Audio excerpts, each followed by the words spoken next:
Theodoor. Thank you for the brief introduction, Anja. So I think 1 minute is more than enough about me and how I end up in this place. I think it's good to know that I have a background in business information management, which is the cross-section of business and IT. As an extracurricular activity, I'm also part of a fraternity in the Netherlands. I really like playing around with the Internet of Things sensors and all the opportunities it provides you with. I also help clients to find out how it can help them. I'd like to present and be an ambassador as well, both for IBM, the company I work for, but also for good tech. We can talk about that a bit later. And then on the right hand, you see my picture together with a friend. We were present during last workshop in Amsterdam. And this was an event about IoT and inclusiveness, which was how I got engaged with the Youth Time movement. Thank you very much again for inviting me, and I'm happy to tell you more about the topic of today, intelligent operations and its impact on future skills, jobs, and the workplace. So let me first let you know what my goals are for this webinar. It's twofold. First of all, I would like to give you a sneak preview, my perspective, my view on what's happening and what the world will look like a few years from now. And the other goal I would like to achieve is to engage you and ask you for input and learn about your interests. So I will talk about 3 different topics, which you will find here after in the introduction. I will introduce those topics and do a small deep dive into those topics. So you will learn more about each one of those subjects that I can also present about and organize a workshop about during the actual workshop in Reykjavik during the summer school. And then there's some time for questions, hopefully better questions than this one, but I think it's a funny one to share. And then we have a voting session in which you can share your voice. First of all, a definition question, and feel free to use the chat functionality over here. What do you think the term intelligent operation means? And I'm happy to hear from you how you would think about this term. Let's wait a bit for the answers. Let's see if it works. So I found.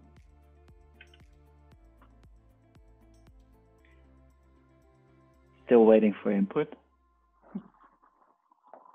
Well, from my perspective, I think it's definitely something future-oriented, right? Something that awaits, okay, we have data-driven operations. Mm-hmm. Definitely. I'd like to hear more from the others as well. I think it's good to be a bit engaged also in terms of asking questions after this slide. I think it's good if everyone can find the chat function. And we'll need it in the end as well.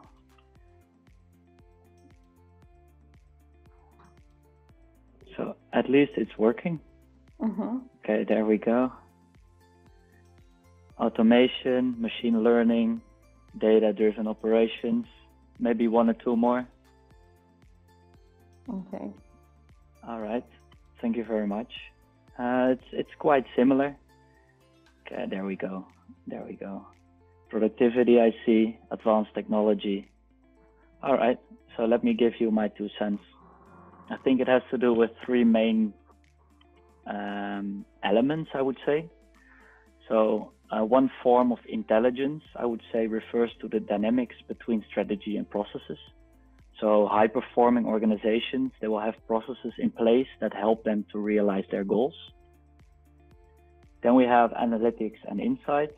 So this is another form of intelligence, and that refers to the organizational capability to gather information. And this information is coming from their activities and operations. So for instance, using Internet of Things data, sensors, and turn those insights into insights by using analytics. And then the third element for me but perhaps the most important part is to take those insights and start improving your existing processes in an intelligent way. Usually this can be done by automating or transforming them so that your strategic goals can be achieved. And this is a nice quote I came by today. It's not about the strongest species that survive, nor the most intelligent, but the ones that are most adaptable to change. And if you look at this from a business point of view, you could also say that it is not about the strongest or the wealthiest organizations. It's not about the most intelligent, those who have the most data perhaps, but actually those who are able to transform those insights into meaningful actions. All right, and this is the segue that I would like to use into today's topics. And it's about recent developments, right? So what we're seeing is that the COVID virus actually gives us a view on what the future might look like. And it does that in 3 different ways. So the first topic is resilience and digitalization. Organizations or countries, if you will, they need to change their ways of working in order to build resilience to crisis the maximum extent possible. And I'm not talking here about pandemics, but also, for instance, the unprecedented impact of cybercrime that we will face more increasingly in the future, the economic crisis that is on our doorstep, but also changing weather conditions due to global warming. Those organizations who can continue their operations and can offer benefits such as remote and flexible working, they will be considered amongst the best places to work. Then we have a second topic, which is exponential decision making. And it's a really tricky one because it's super intangible, but it refers to the art of making decisions about future scenarios based on very limited data, or at least access to that data. The consequences of not acknowledging such a decision point fast enough can have very high impact to organizations, but also to countries. Again, think about the explosion in deadly infections, but also getting out of business because you missed out on the benefits of a new technology. I think we all know the stories about companies that went bankrupt because they underestimated the value of the technology streaming.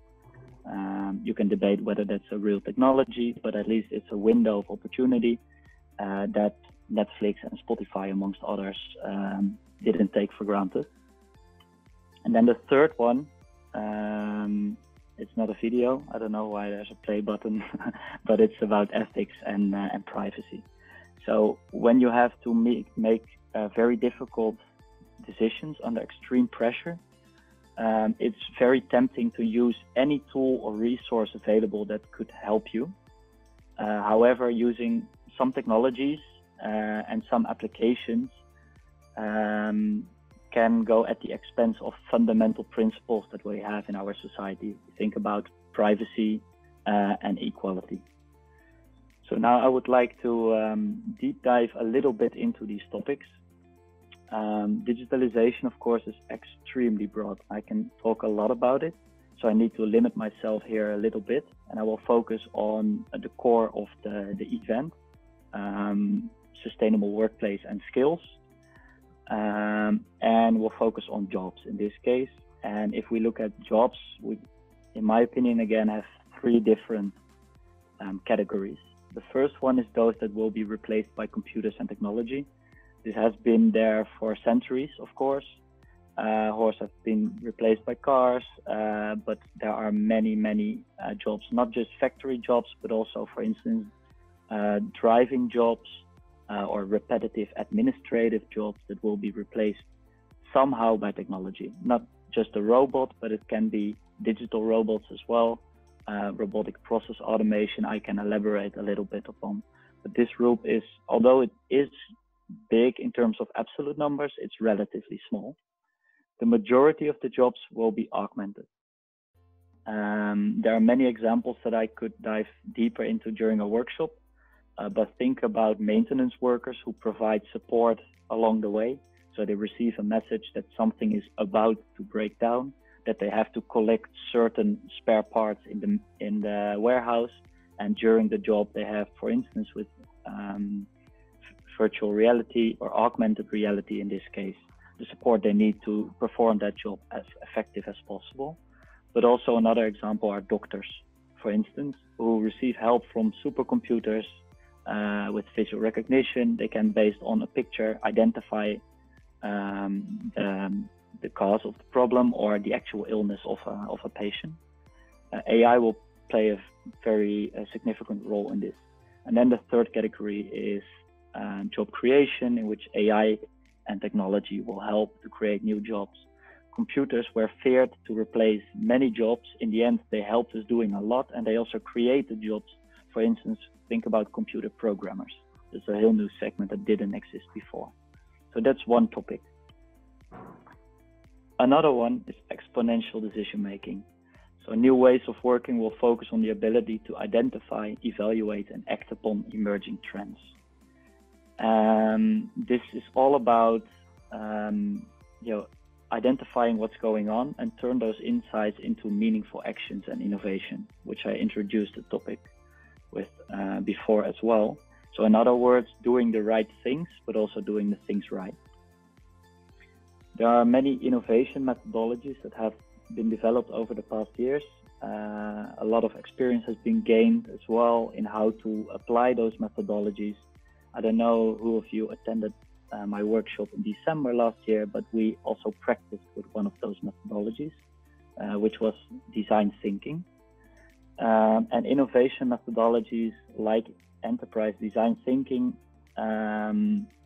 they can help to develop a good understanding of what's happening under the surface, of what people really need and what they really want.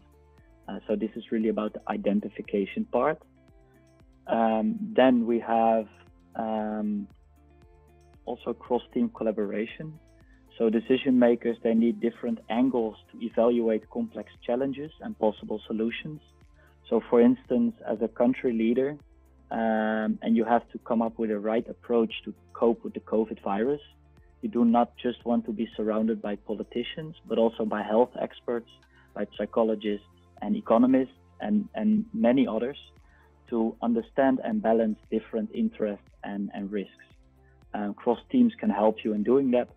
A good footnote here to place is that it's very difficult to balance both engaging everyone or as many people as possible to have all those different viewpoints, while at the same time making fast decisions correctly.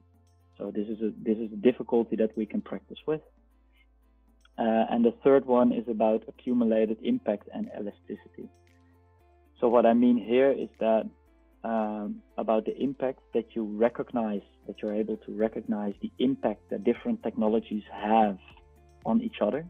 So if you don't collect IoT data, for instance, you will miss out on many AI opportunities consequently. But if you don't protect them well in your blockchain, you have different risks. And these different technologies, they have certain dynamics. They can enrich each other. And if you understand how, those organizations will perform best. But also elasticity. I read about this today as well. I think it's a very interesting concept of a capability of an organization to easily scale up and down. You might have organized an event once, and in your budget proposal, you might have worked with a low, a medium, and a high budget, right? Because you don't know exactly how things will turn out in the end, but at least you want to be somehow prepared for all three different scenarios. You can expand this capability in many ways, and those organizations who are capable of doing that can easily scale up and down according to circumstances. And the third topic I would like to elaborate on during this webinar is privacy and ethical dilemmas. This is a bit more philosophical, but it's about building a deep understanding of human-computer relationships and how this can serve society. Again, three elements. It's about education and collaboration. So who is educating who? Are our kids educating our robots? Are our robots educating our kids? I think that's an interesting thing to discuss and debate about. but also how do we then collaborate, not just in education, but also in other aspects. I think it's very important that we have levels of trust and purpose, that we not just understand why we are using technology, the purpose, but also that we know that the technology can be trusted. Different circumstances, maybe an extreme example is in traffic, but also again, maybe in education, do we trust technology to create learning paths for our children? So they will be developing in a certain area, but is this something we actually want them to decide for us based on the input that we're giving? But how does this work together? What are the dynamics here? And then the third one is about debating and maybe philosophizing even. As computers beat human in chess before, as they beat human in Go before, respectively IBM and Google, we're also debating now to see whether we can get those arguments and have a more emotional flavor as well during those debates. It's not just about making rational moves and doing high-level calculations, but also about, is it convincing to listen to a computer, for instance, and how can a computer influence the way we think and learn about a certain subject. So these were the three different topics that I can further elaborate on also during the workshop again. And before, I would like to ask your input on what you find most interesting and why. I would like to open the floor and give the word to Anja, and to see if there are some questions you have based on this presentation, or maybe a question that was there already. Anja, can you help me out with this? Okay, so we have a question from Anna. What questions do I have to ask myself to find out for my business organization startup is future-proof? Mm-hmm. So that's a very broad question. I would say two main points to have a look at. First of all, do the internal skills within your organization match with the opportunities that you are seeing? And the second I would like you to recommend looking at is what are other companies doing? Usually your direct competitors are a good proxy for your current performance, but also a good proxy for future performance.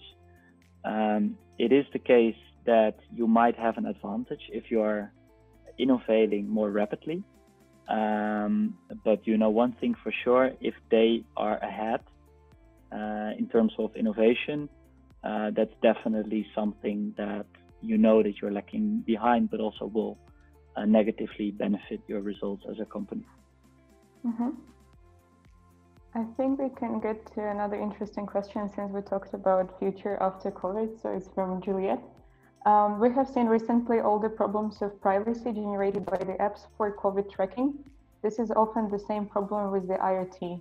Are there ways to make sure the new technologies stay ethical? Yes, there are.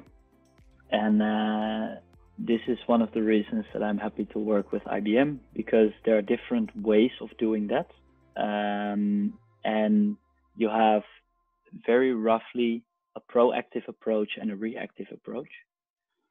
I would say the reactive approach is you develop the technology in a way it will benefit you most, and along the way you will find the challenges that your clients have, right? So you sell something, and then when there's a data breach or when there is a hacker, then you will react based on that. Of course, there's basic technology in place, but it will be a lot about gathering as much data as possible, for instance, and then see along the way how you're able to cope with the protection of that data.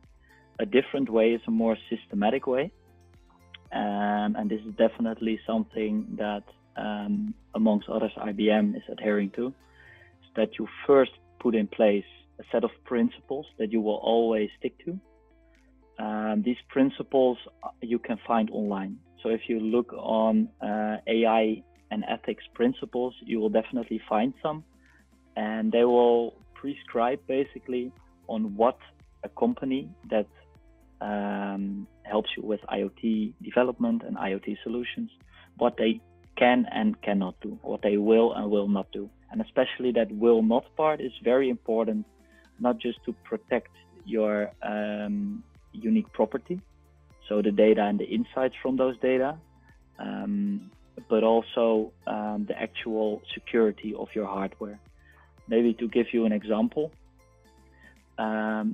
the smart thermometers, those in your house that are part of the smart home plan of many companies, they generate quite some data, but in many of those contracts it is written that data is not yours, and it will be sold to third parties who will have interest in, for instance, energy consumption, but also how often you are at home and when. This is very extreme. Of course, to some extent it is anonymized, but this kind of data is not very well protected. So what happens? It will be sold for sure, and it's in the terms and agreements, of course. On the other hand, what you can do is in advance, thinking ahead of these kind of solutions, but also about the security risks. There are examples out there that you can use and try to incorporate some ethical principles in those agreements. Mm-hmm. We have quite a few questions about education now, if we can cover this topic. So the first one from Vala: how do we educate children for a job market that doesn't exist yet? Like we see it start to, but not to fully fledged extent. It's a very good question. And the easiest answer is it is only possible to a limited extent. It's difficult to educate people and children for jobs that do not exist yet. Although there are some jobs that do not exist yet, of which you already know that they will be valuable. If you have a lot of knowledge, for instance, about AI and how it works, but also a lot of knowledge of how computers, technology and humans should work together, then you will be able to, on a high level, for instance, for countries or big organizations, to help out with those AI principles. So you can already start educating yourself in that direction to be influential in a positive way, I would say. And you can learn a set of skills. One of the things that I decided not to include in this webinar, but which is very relevant, is the speed at which we need to learn new skills, and it has, and it will not surprise you, increased a lot. So you have less time to learn a certain skill, but the skills are getting more complex. So this is a difficulty you can prepare yourself with, organization and your children, by having a basic knowledge, basic understanding. It surprised me, for instance, that there was only a master's program, only one at my university, which had which had a focus on IT at all. Whereas I think IT is not a master program, but more like a fundamental level of knowledge you need for all those different topics. So I would say prioritize, first of all, IT and technology. And second of all, develop a basic set of skills that will at least prepare you for learning the right skills in the end. And I think at the moment, most of our participants now here in this webinar are young people from all the world. So IoT, as you said as well, it's a huge and complex topic. So for people who haven't really get personal experience with it, where would you recommend to start to explore the topic before it starts to be like the most important and integral part of our job landscape? Mm-hmm. Yeah. So the positive part about this, and I reckon the urgency, but also the complexity of this. But what is positive is that there's so much education material out there online. So there's a few education platforms, for instance, Coursera, but you have edX as well. These are the ones that I actually use myself as well, and that my company also recommends using during certain learning paths. So you have the physical part, but you definitely also have the online part, and the online part is where I would start. Education programs, courses with a lot of information about particular subject that you like. For instance, I completed a few courses on smart cities and the role IoT plays in a public environment. But it's about all different kind of technologies. I would say have a look at it and pick the one you find most interesting. And another one is following the news one way or the other. So you can, of course, read a lot about companies and the decisions they make regarding technology. You can look at your government and how it's using technology. It's very daily things, actually, on a day-to-day basis that include the topics that I just discussed. And being aware of what's going on and which decisions are being made can definitely help you to get some sense of what's a hype and what's not, for instance, what's valuable to people and what's not, what's fair to do and what's not, these kind of things. So in other words, it's being up to date, right? So we have a question from Natalia. Where is the balance between automatization and human participation in working process? Which spheres should be definitely supervised by people? Let me check. I think I need to read that question again. Can you please repeat it? Yes, I can repeat first. So where is the balance between automatization and human participation in working process? And which spheres should be definitely supervised by people, in your opinion? Yeah, interesting question. Definitely focused on the third part. It's a very difficult one because the scale.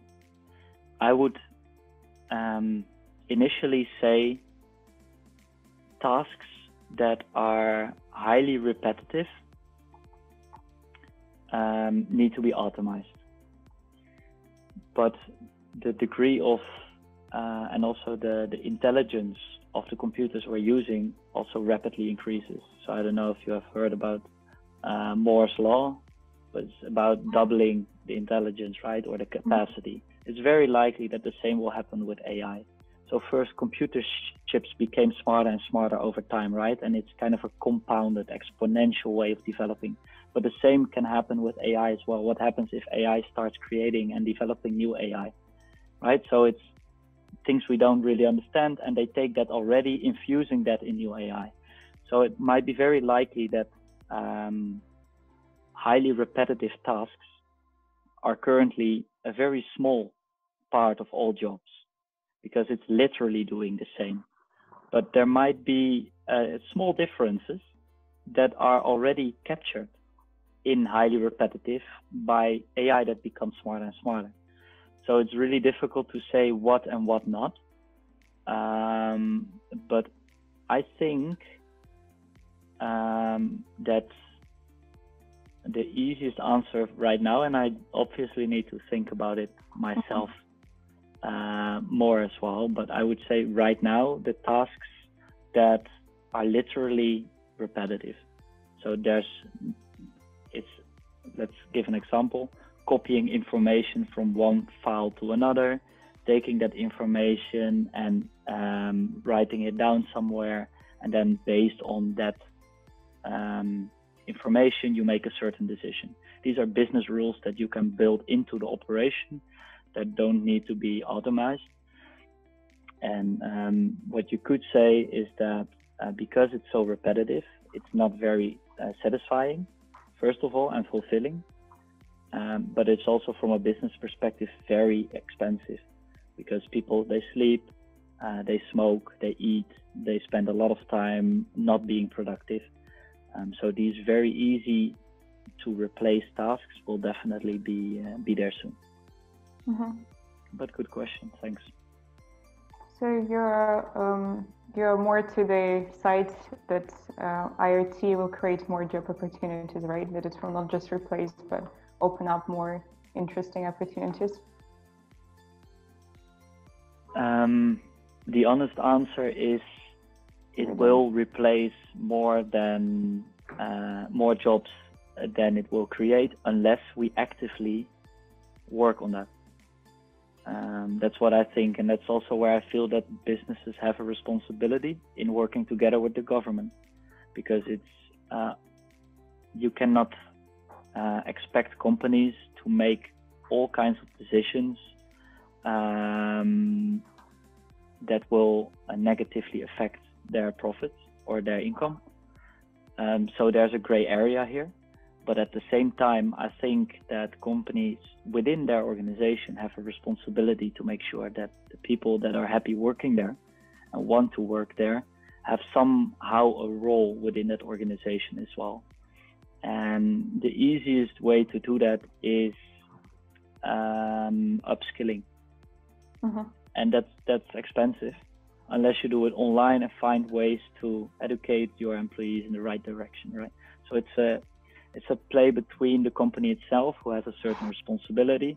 I would say the government, who wants people to not be without a job, although you see a small shift there as well. We're talking about shorter work weeks, for instance, and compensations regardless of the amount of work you're doing. And the people themselves, who need to be eager as well to educate themselves, right? You can invest as much money in education if you like, but if they don't appreciate a new role, going to be a tough one. We have a question that referring to what you were mentioning as elasticity, I think, in decision making as one of the major future skills. So it's from Warren. While exponential decision making refers to adapting to trends, how does an organization determine what differentiates a temporary phase from a mega trend? Sorry, what differentiates a temporary phase from a mega trend?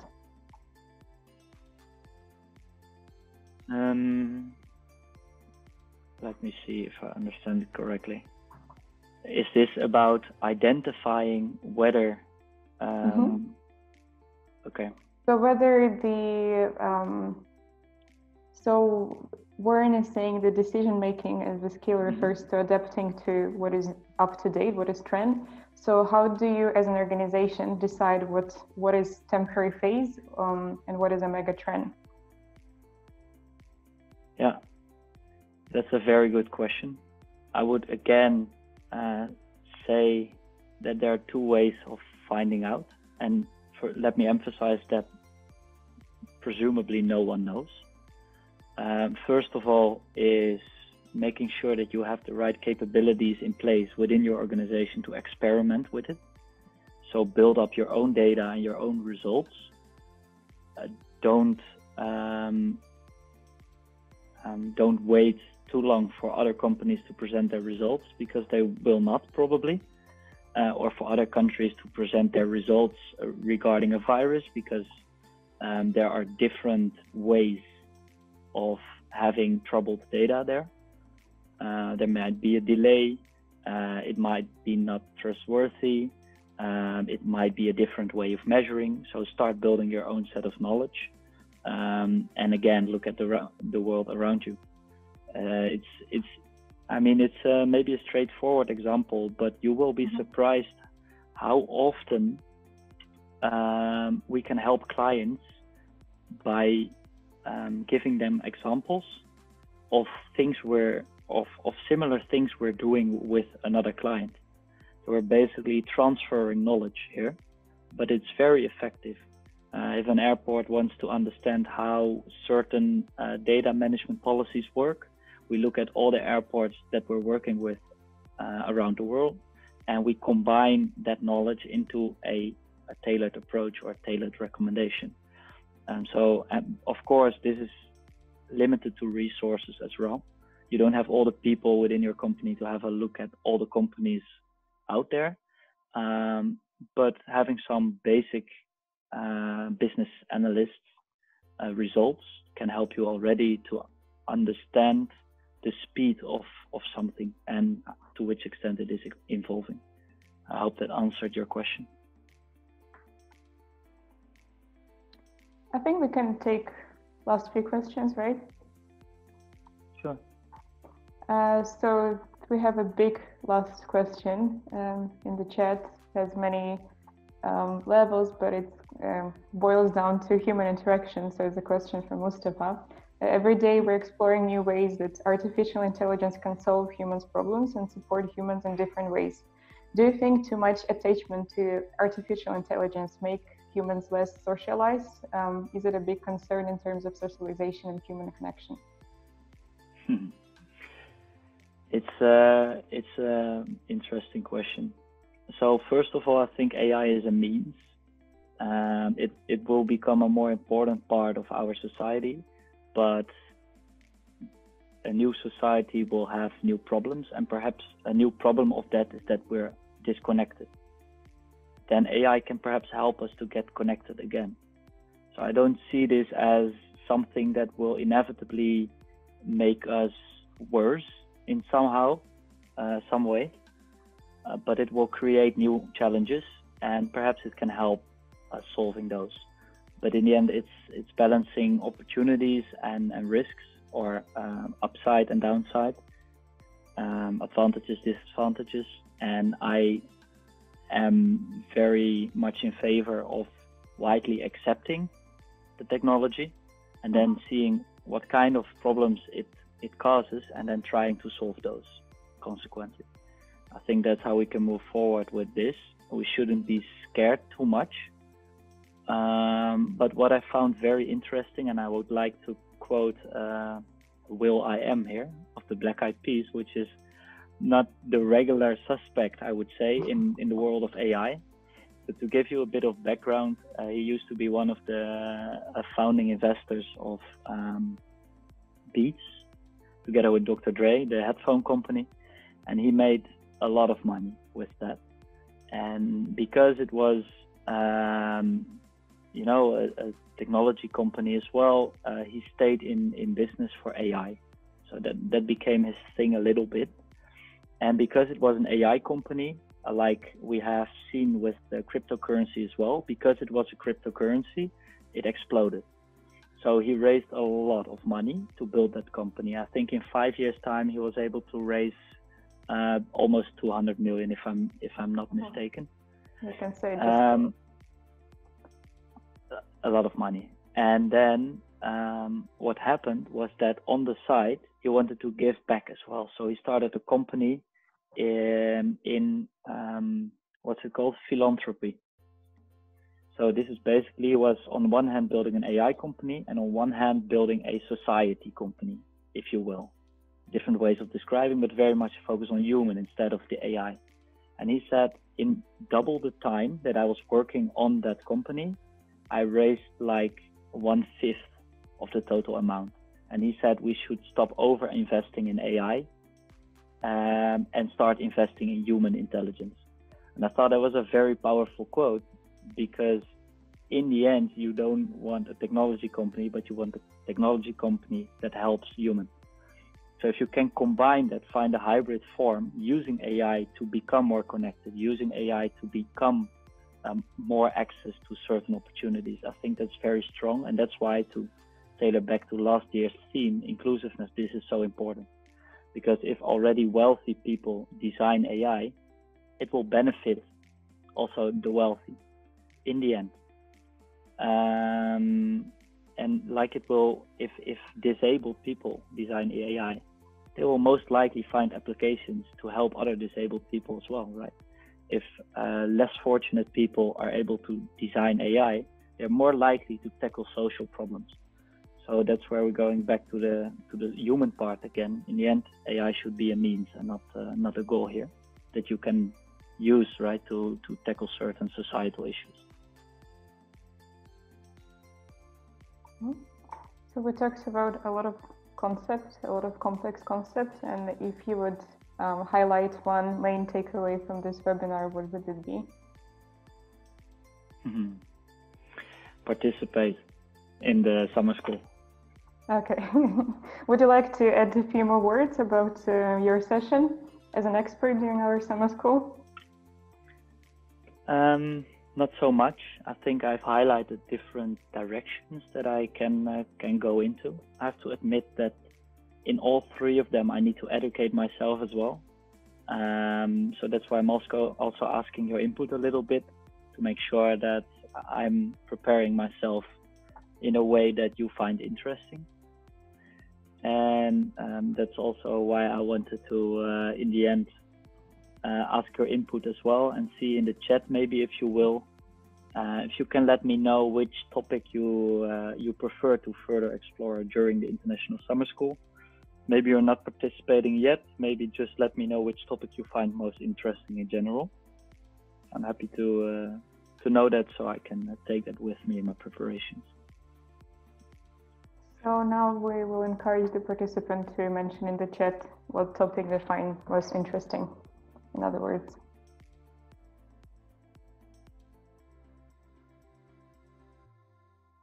Okay, we have resilience and digitalization. Okay.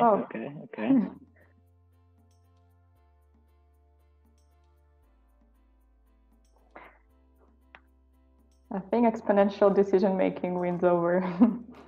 Wow. Okay, interesting. I cannot promise that I will organize a whole workshop about that specific topic, but it's very, very good to know that this is where the interest of the audience lies. Okay, cool. Thank you for that. Okay. And thank you, Anja. Maybe do you have some last words? Yeah, thank you very much for the presentation. And if you have, I'm now talking to the audience, if you have more questions, you can ask it in person, Theodoor, in our summer school. And the good news is that you still have 4 days to apply. You can find more information on our official webpage, also on Facebook. And now we're also in the middle of offering the scholarship to cover one attendee of our summer school. It's a fun dance challenge that you can take part. Again, you can find more information on Facebook. And to follow more webinars like this, there will be more. Just follow our pages and keep up to date.